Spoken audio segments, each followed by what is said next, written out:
Bonjour, bonjour, bien-aimés dans le Seigneur. Shalom. Je vais vous demander une chose. Sortez de chez vous. Sortez de chez vous pour constater comment les choses se passent dehors. Je suis allé faire un tour au centre-ville. J'étais à la gare routière. J'étais au grand marché de Montbrette. Je suis passé par Petit Paris, un grand quartier des affaires ici à Libreville.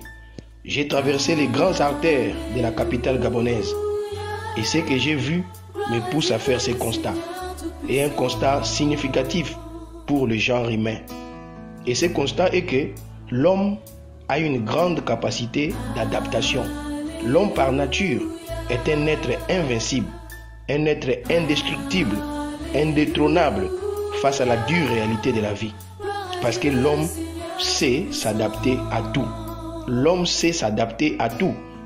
Le tour de la ville que j'ai fait m'a conduit à constater comment l'homme s'attelle à surmonter les dégâts causés par cette pandémie mondiale appelée coronavirus. Vraiment, l'homme est capable de tout. Le monde a connu une crise planétaire sans précédent. Une crise sanitaire avec des répercussions tant économiques, sociales que politiques. 6 mois de confinement avec un taux de mortalité très élevé, frisant même la démence.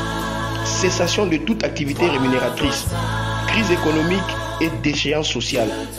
Mais sortez aujourd'hui, sortez bien-aimés et constatez par vous-même comment l'homme arrive à surmonter ces chaos.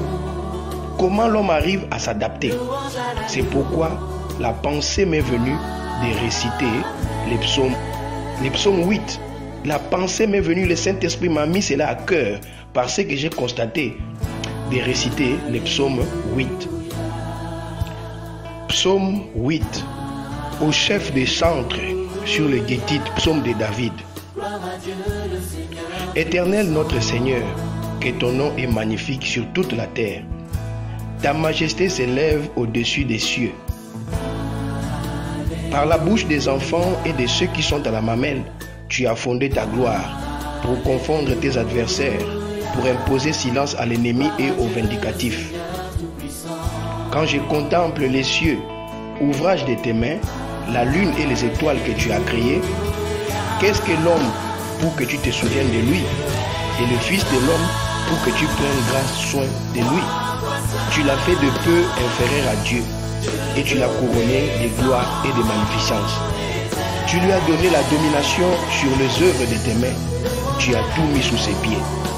Les brebis comme le bœuf et les animaux des champs, les oiseaux du ciel et les poissons de la mer, tous ceux qui parcourent les sentiers de mer. Éternel notre Seigneur, que ton nom est magnifique sur toute la terre. Bien-aimé dans le Seigneur, la magnificence de Dieu se manifeste dans l'homme, l'homme qu'il a créé à son image et à sa ressemblance. David a dit, il a posé cette question, qu'est-ce que l'homme pour que Dieu se souvienne de lui? Qu'est-ce que le Fils de l'homme pour que Dieu prenne garde à lui? Lui-même David répond à sa question.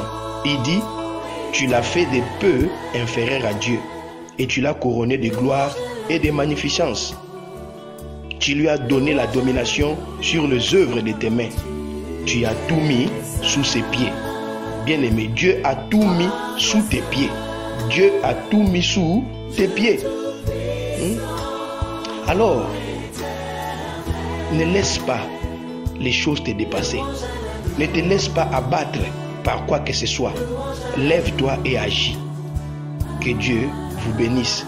À la prochaine pour notre série sur les psaumes.